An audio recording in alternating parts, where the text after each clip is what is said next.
Today, we're talking all about best practices for high school ministry.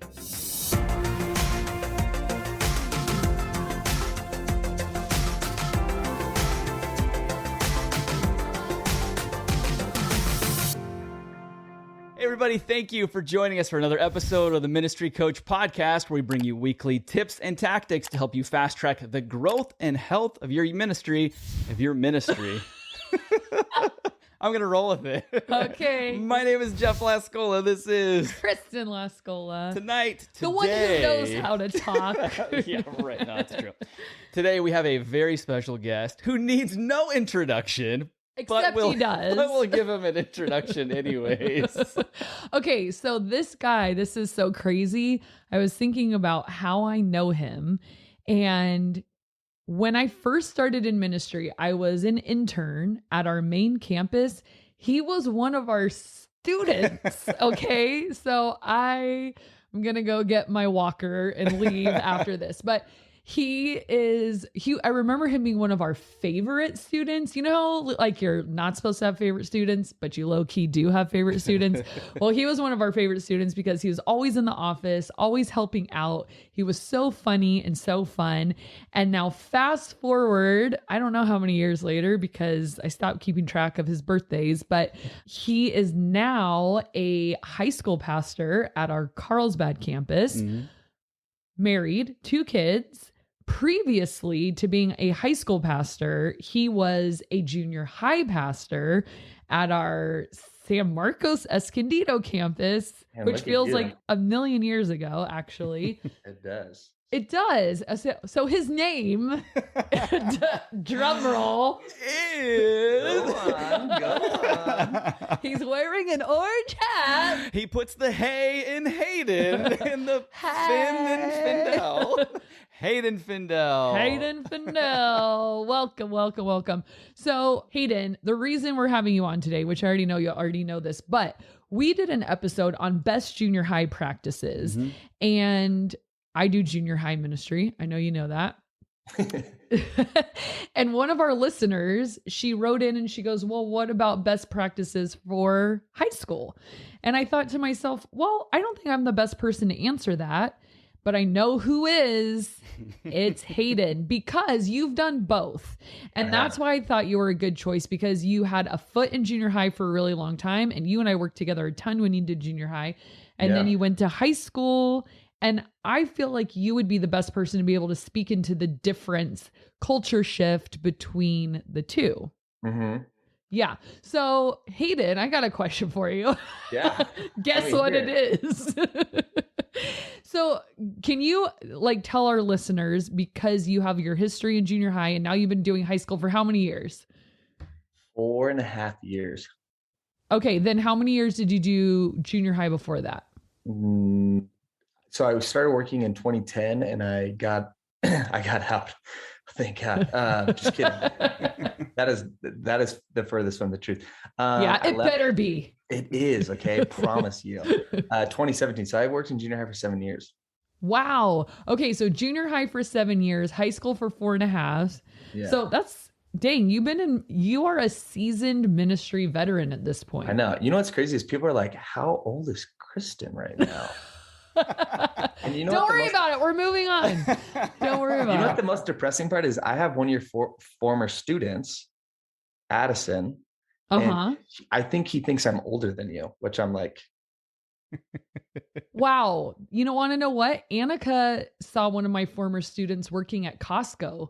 And he said hi to me, and she said that she thought he was older than me. So, I mean, I don't know what you people are eating, but you need to, step it up a notch. I am not a vegan. You're not clearly you're not a vegan.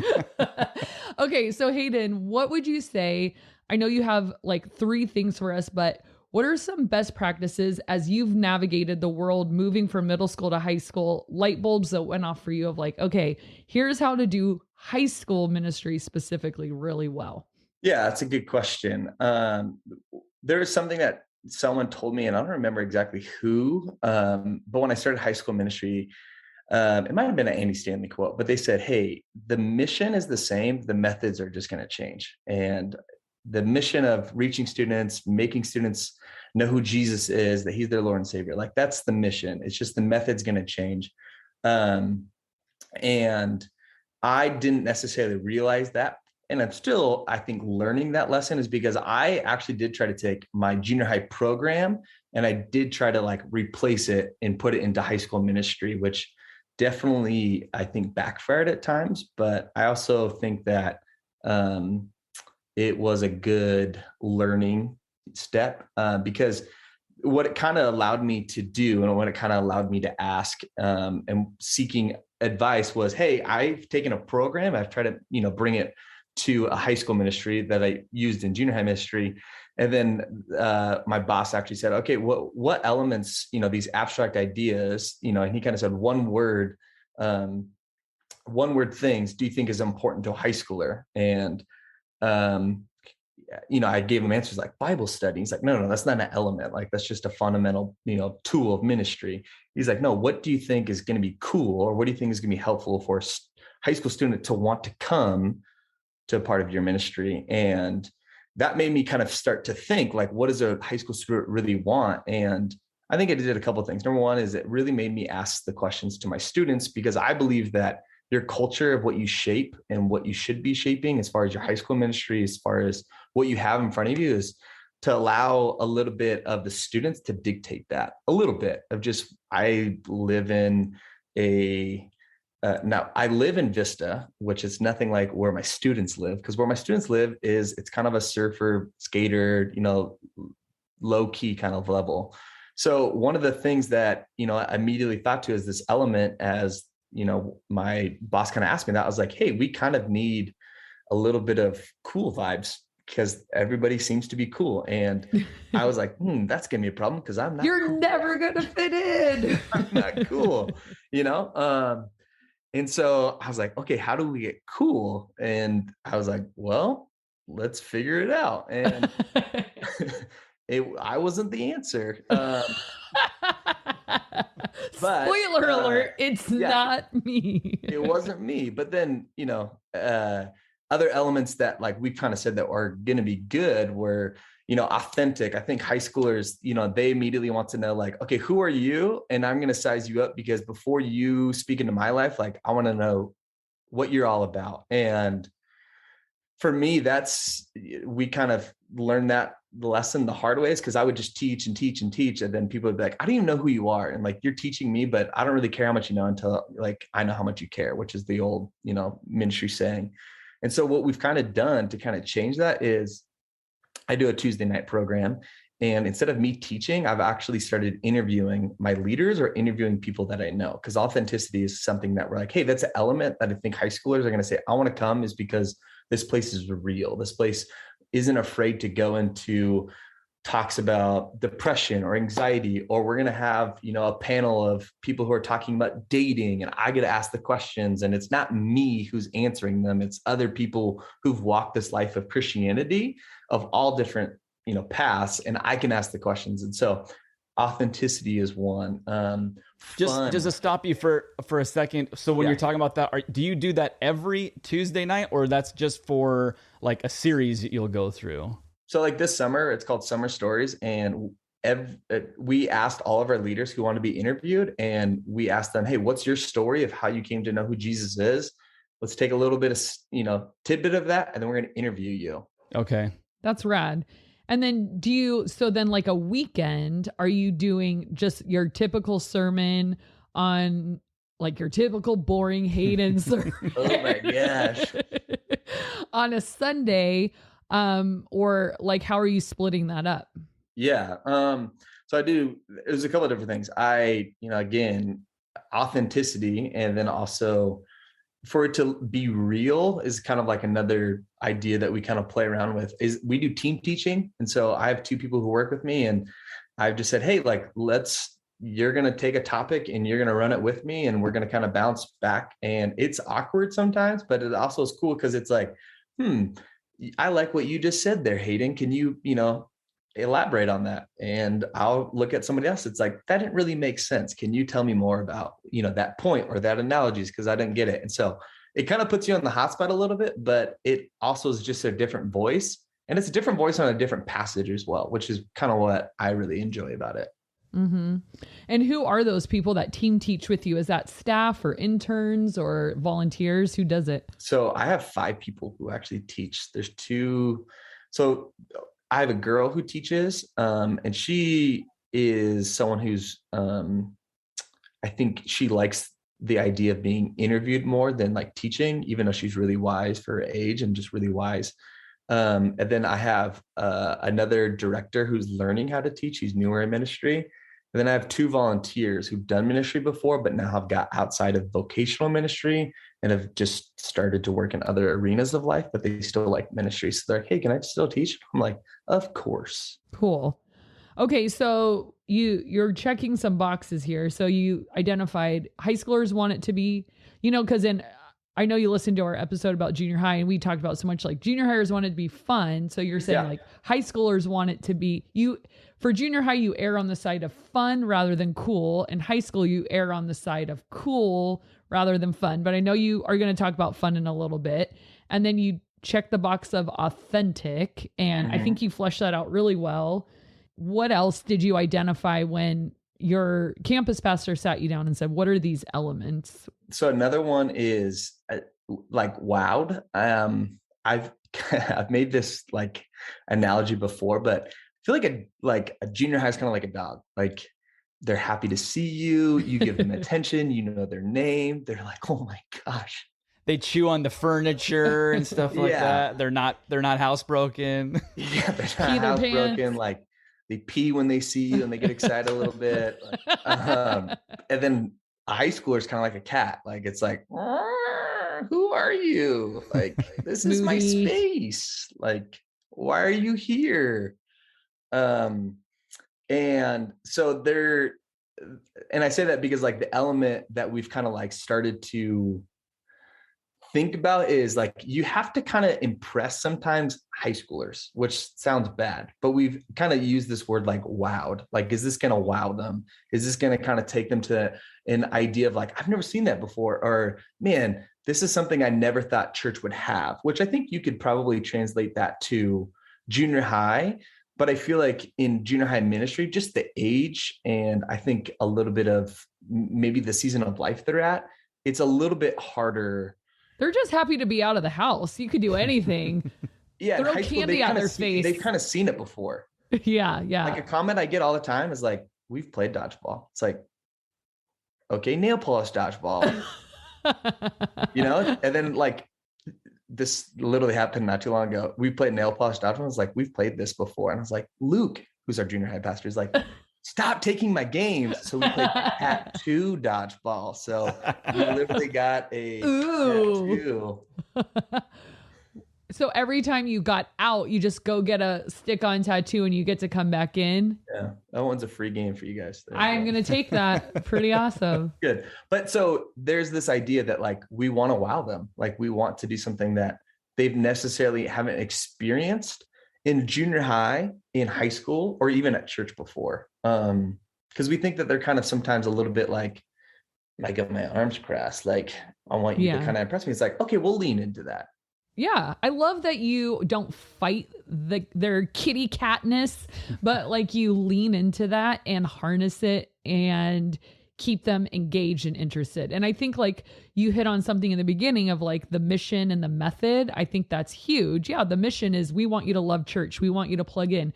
We want you to come. We want you to be a part of community and know who Jesus is. So whatever method that takes to uncross your arms and get you to lean in, we'll do it. And I think sometimes like the pride of ministry is like, the gospel is enough, and it's like, yes, of course, the gospel is what changes lives, but we got to get these North American westernized kids in the door, And so if it takes wowing them and doing weird like games and bringing that in, I love that. So what are some examples, like just real quick? I mean, the tattoo dodgeball is fun. Like, what are some things that you've wowed them that have been a win? Because I'm sure there had been some flops. I've tried to wow people before and it was like, womp womp, this is stupid. I know. Awkward. There's a long list of fails, but we won't worry about those. So here's one. So like, what's the one thing that you love about high school and everybody looks forward to, and it's at the end of the year? Graduation. No. Summer. Prom, homecoming. Prom. You look for prom. And so we said, hey, we want to do our own prom, basically. We didn't call it prom, but what we did is we did an event, and it's similar to like your Instagrammies, I'm sure that you do, where students, which I know in junior high, it's like, hey, elevate students to like platform them. So we do the exact same thing. And we showed, they showed their videos and they dressed up and we did the awards and we did all that stuff. But the way that we kind of said, okay, like what's one thing you look forward to? It's like, you look forward to prom. What's the best part about proms? Hanging out with your friends, dancing, and just, getting away from everything else that you experience. And so, and this is where maybe this is a bad idea. And people are like, hey, why'd you do this? I rented a party bus for 2 hours. And oh, heck yes.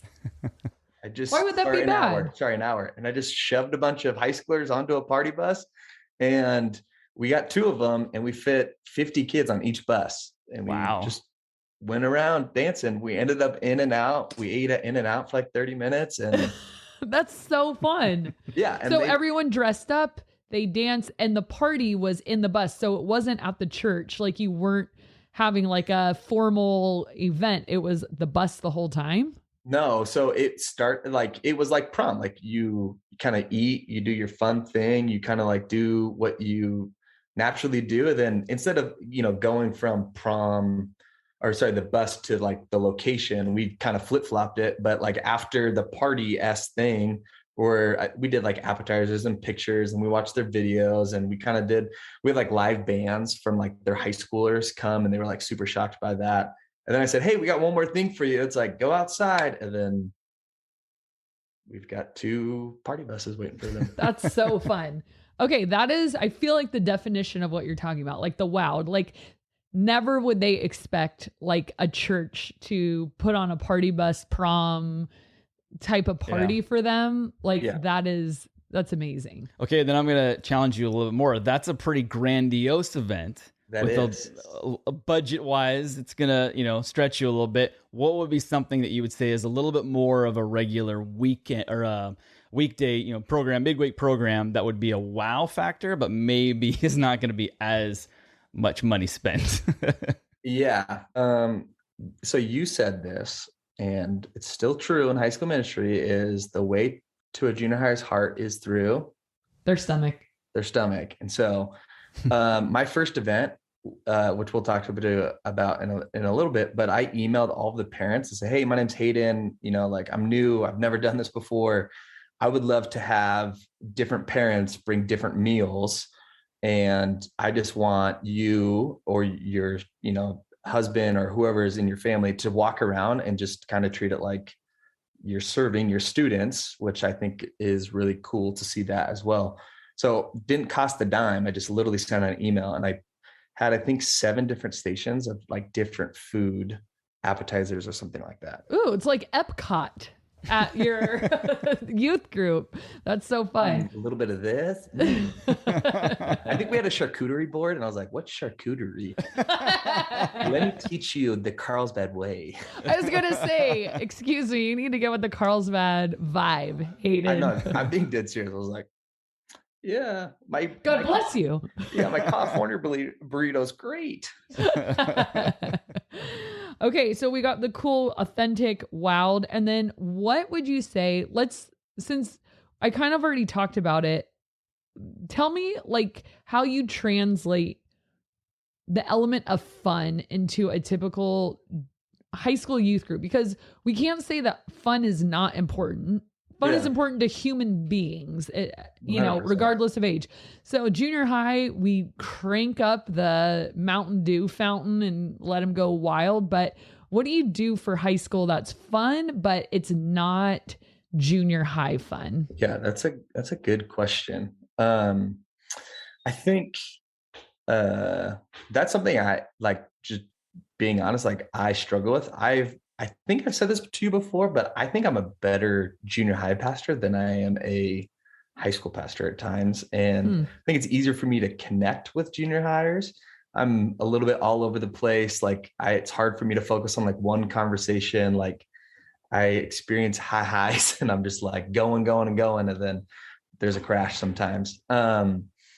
But I think in high school ministry, like fun is, I think one of the elements too is like authenticity. And my version of fun is gonna look a little bit like junior high ministry, meaning that we play junior high games. I MC a little bit like a junior high pastor. But I think that you're able to do, like, for example, Family Feud. Like I ask them high school questions, you know, it's like, for example, like, what are 5 reasons a high schooler is late to school? And it's like bad hair, didn't eat breakfast, or what's 5 reasons why a guy wears a hat? That was the question. And it was like, didn't take a shower, smells bad, woke up late. So like, I don't know, you kind of package it a little bit different. So yeah. I don't know if that answers your question. So do your students so you play a game every week, which I think even right there is like your culture, your best practice. Cause I know some high school pastors, they just don't play games at all. And their service feels a lot more like an adult service. But what you're saying is you do a game, but you just make sure that it has a high school vibe rather than the junior high vibe. So, game shows are great. I remember Kirk, our high school pastor, a while ago, he used to do Let's Make a Deal. And it was great because it was spectator fun and fun for the kid up on stage, but not everyone had to get sweaty and run around and all of that. Other than dodgeball, do you do active games with the high schoolers also? Yeah. So another one of the elements too that like I like, and I'm sure you can relate to because we work at the same church, is like elements allow you to build a ministry that like you would attend yourself. And that's the best part about doing ministry, is like you're doing something that you want. So like the element of fun, it's like, okay, what does fun look like? For me, it's sports. I love sports. And it's like, so for example, like we're going to do a spike ball tournament and our kids love spike ball. Spike ball, just to be honest, is a little bit harder for a junior hire to play. There's nothing wrong with that, but it's a different game. It's a unique game, but kids are going to eat it up. Like we did a ping pong tournament 2 years ago, and I don't know if this is legal, but there was betting on the side with kids. So we've covered party bus, gambling. Oh man, I'm gonna get fired. Don't worry, your boss doesn't watch our podcast. And this isn't being recorded as far as you know. So, and it's not that like those things are junior hires can't do. It's just a different element that I think sometimes high schoolers gravitate towards. That's kind of a trend right now. And like the younger high school, college age group, spike balls blowing up. So we've played like lacrosse, and I'm sure you've kind of recognized, but like lacrosse is kind of blowing up. A lot of my kids are playing that. So we've kind of started to play like different games that are kind of like geared towards that. So we just ask we're asking our kids, we're asking ourselves, like, what is a high schooler interested in and how can we make that fun? Right. And what would you say your level of engagement is on those nights where you're playing spike ball or ping pong or whatever? Is it 50-50 spectators versus participants, or do most people participate? It's a good question. I think it just varies depending on probably the game more so. Because again, it's just like any youth ministry. It's like you have girls who wear their dresses and you have the guys who are too cool. And it's like, man, I want to impress this girl today. So like, I don't really want to try that hard. It's like, okay, bro. So I would say that we probably still have the same level of interaction in the sense of 70-30, probably. I don't know what your percentage is, but that's great. Okay. So then, all right, junior hires and high schoolers, and I know we were talking about this before, they're different too on that like maturity level of like not just their physical maturity, but where they're at mentally and spiritually and developmentally. And so speak into that for us a little bit of just the challenges that you notice going from one to the other, and what have you found have been best practices to maintain what was so important to you, that authenticity. You want to maintain that, but how do you navigate that when high schoolers, they they can be harder to talk to. They can ask harder questions. What has that been like for you? Like one difference that like I've noticed is like, 15% of your program, like you won't plan, I think was kind of like the metric that you used. Not gonna lie, I still program and I believe in program. Like if you don't have a program, then your culture and your students can easily take it a million different directions. And I think in high school ministry, they can take it a lot faster and more dangerously. And so program is still really important to me, and it's something that I still lean into and I have to use. But one of the aspects that students really like in high school ministry is they do like free time. They do want to hang out at camps. It's a huge aspect. And they're like, I like to hang out. I like to just chill. And it's like, that there's a bunch of boats going tubing and wakeboarding right now. It's like, I'll stay at camp. It's like, it's 100 degrees. Have you drinking any water? I'm still going to hang out at camp. It's like, okay.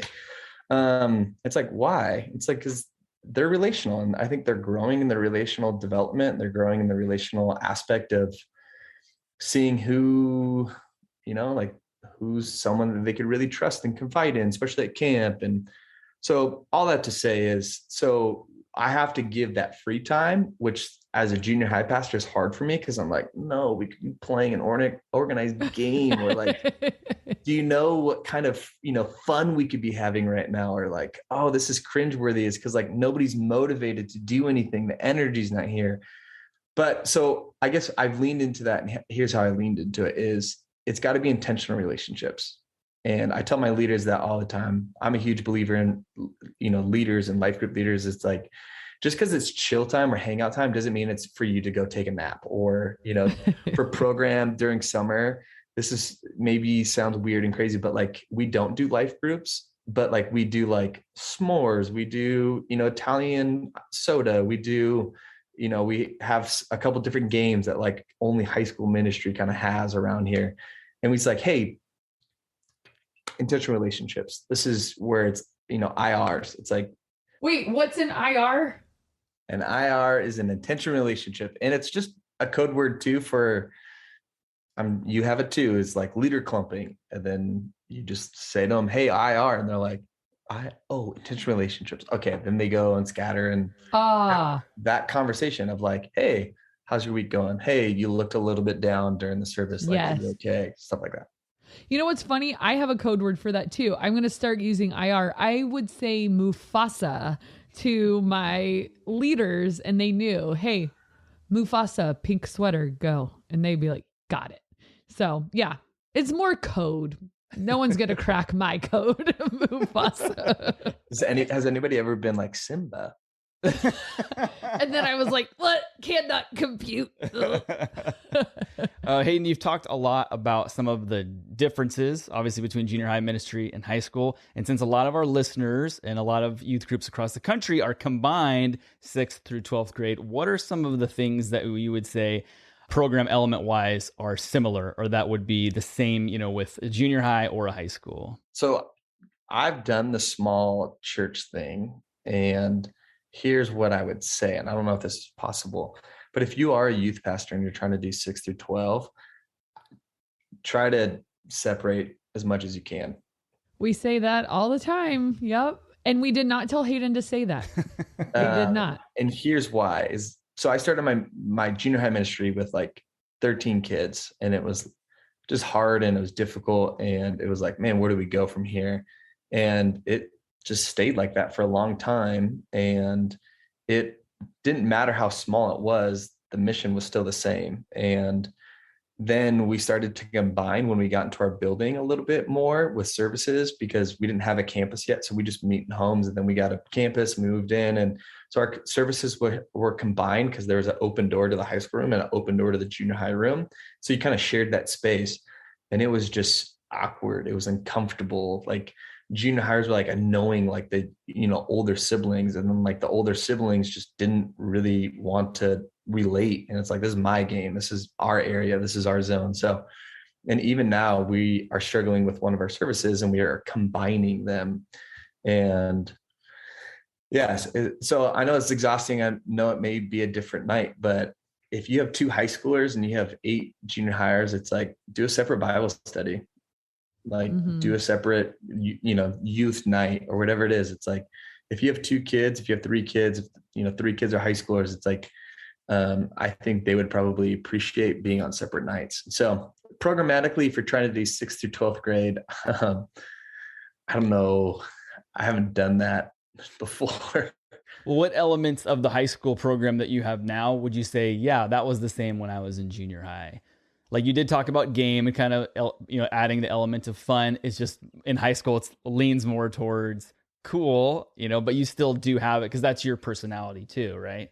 Yeah. I think it would come back to, they still want to have fun. They still want intentional relationships. They still want authenticity.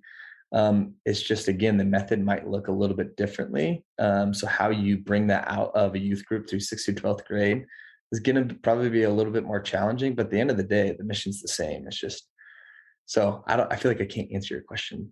No, I know what you're saying. It's that methodology that it's like someone is basically an adult and someone just got out of elementary school. Yeah. They both need Jesus, but you're going to package not Jesus differently, but you're going to package your communication, your style, your culture so different. And I think you hit really well on those things of like, junior hires would be wowed with far different things than what you've described. And it's, and vice versa. So one element of junior high ministry, I think that drives some junior high pastors crazy a little bit is parents.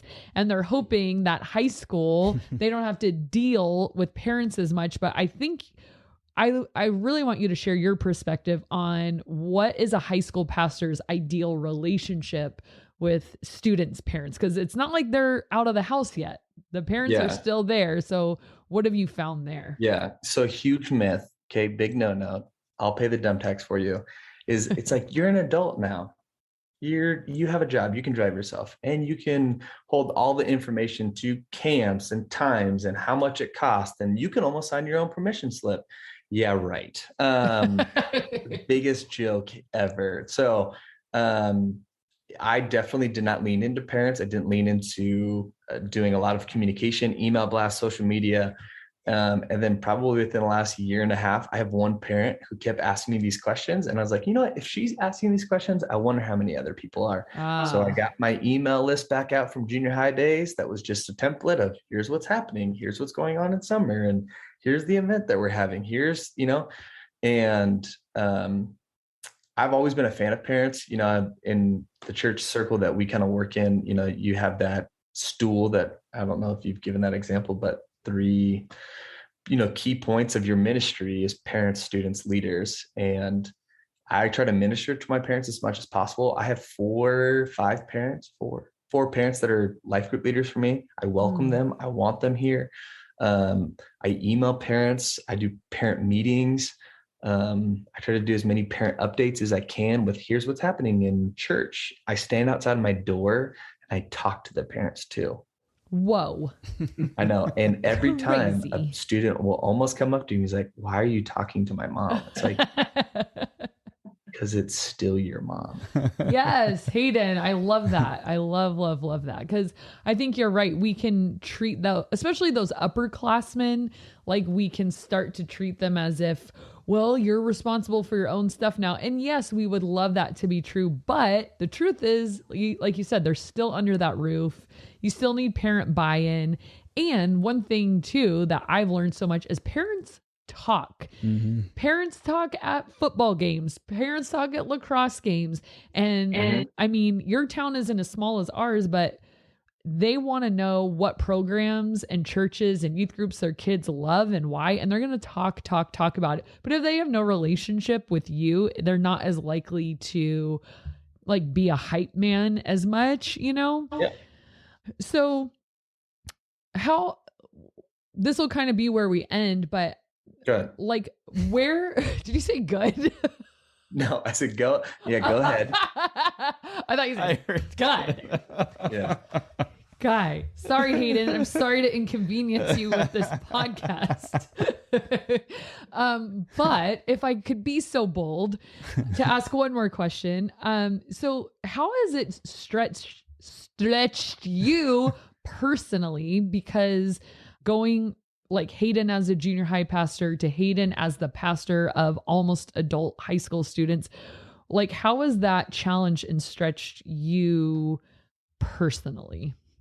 Yeah. So I think one of the, traps that I think like personally I probably fell into, but also maybe the season of, job from some junior high to high school that kind of maybe is like, I feel like spiritually wise, like I was like, I know junior high ministry, like I had a curriculum, I was teaching the same messages, just packaging them a little bit differently. And then I got into high school and I realized that I had not grown spiritually as much as I needed to. And it wasn't because I was being asked like these crazy questions, even though that there's different things that high schoolers were maybe experiencing, like sex, like that's a different conversation.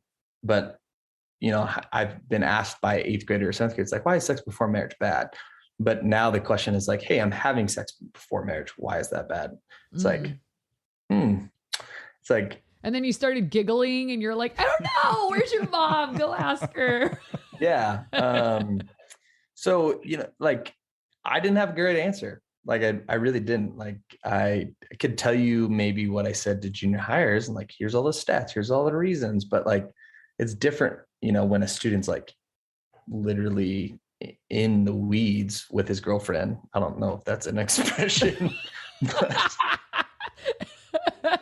So we got party bus, we got gambling. Well, okay, moving on. Okay, moving on. So one of the things that I love right now in high school ministry is, hey, my school said this, and I've been taught this, and this is why I'm like, I like public school a little bit right now, which sounds bad as a high school pastor, but because it allows me to say like, hey, biology does say this. And it's like, but let's discover what the Bible says about biology and science, because guess what? Science and the Bible can agree.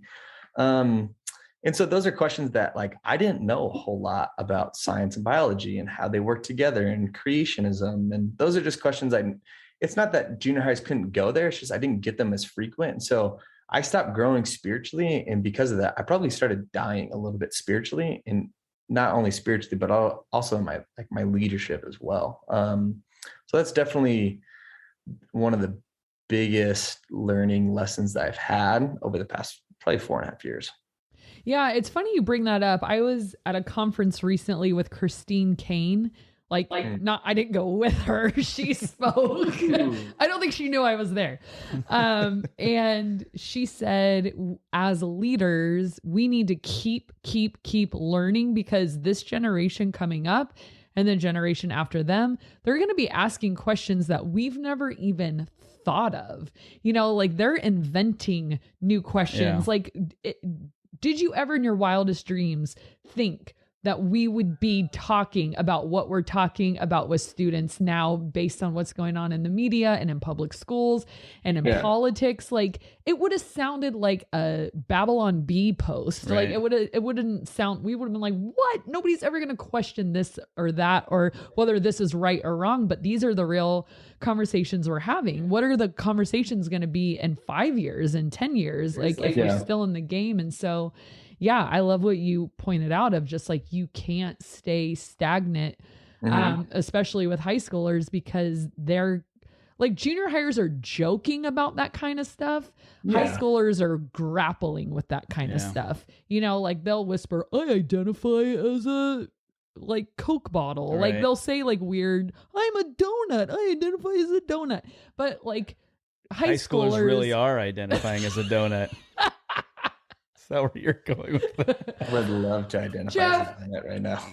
You're so pretty. But no, they're like grappling with it and have like those deep questions. And so you can't just like float through anymore. Like you said, like you have to have answers, or at least be willing to have the conversation, because maybe you don't have all the answers 100%, but I'm sure maybe they're being wowed by what they're allowed to ask at church and what they're allowed to talk about and what their youth pastor is willing to engage with them on. Yeah. Just one thing on that. 2 things. One actually is they'll Google you in the middle of your sermon. What? Yeah, 100%. Like as high schoolers, like, I don't know what it is. I think it's a generation thing, is because like they're not teaching you how to read a textbook right now. They're teaching you how to Google something. And so it's Oh, yeah.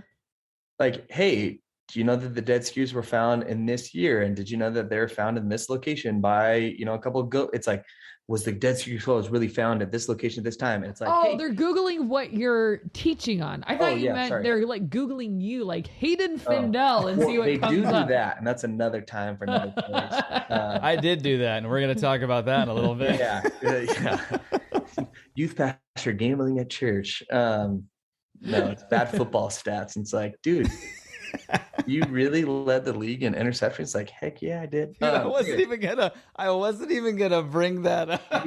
You were Jeff Lesko. No, I promise you. I was gonna talk to you afterwards about that stat, but hey listeners, Yeah, every time sorry. Hayden and Jeff get together, they fight about football for about 45 minutes. So just delete whatever you just heard from your brain. I don't know what you're talking about. I hijacked your point. What else were you gonna say there? Okay, so know what you're talking about. They're going to Google you. It's just the generation, but I also think it's a high schooler thing. It's like, can I trust you? Can I believe you? They'll Google you. And then the number 2 is like, be willing to say like, hey, I don't know, but we can find out. Or even, in my life group that I lead is they'll ask a question and it's more abstract, but I'll turn it back. It's like, well, I don't know. What do you guys think?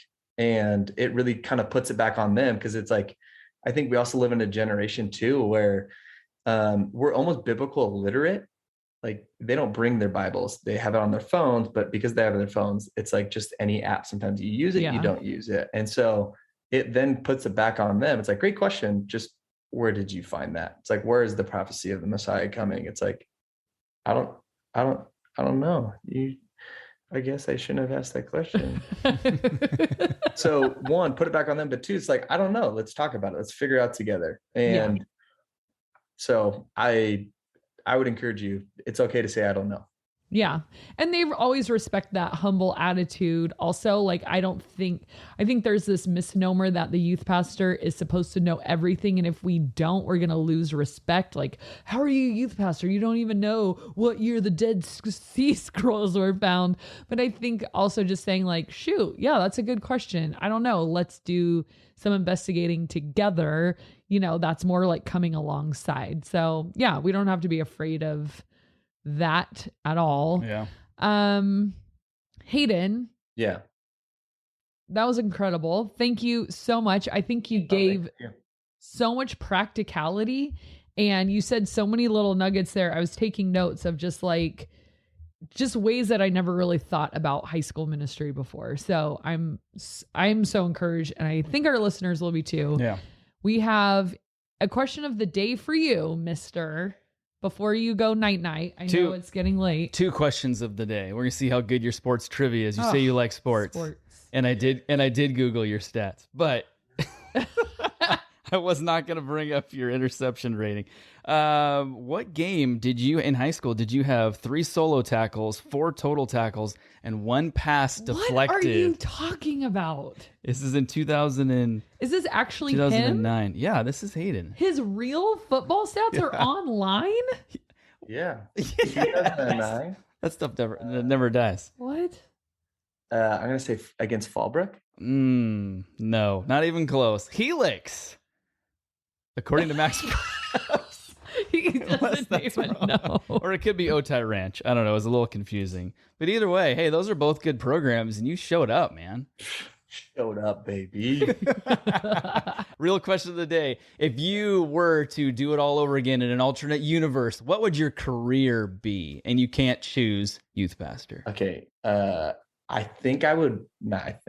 definitely would want to work in the sports realm. It would be probably coaching, or I would love to be, I think, an announcer, but it couldn't be like this personality. Like I have dyslexia. I suck at talking, like my words, I bite my tongue all the time, but I would love to be like a sports broadcaster. I think it'd be the most fun thing ever. Telling stories, using my radio voice of, that's a deep fly ball in the left field.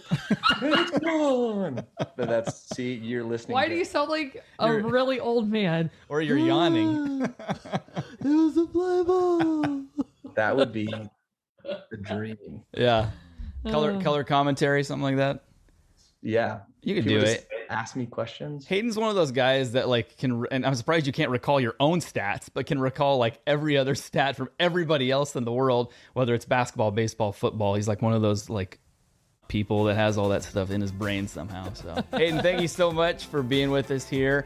And thank you guys for listening and watching, and we will see you next time. Today we're talking all about is that what I did? No, I did that. It's a different one. How can you incentivize your camp signups early and grow your youth ministries and include. For those of you who want to end this show,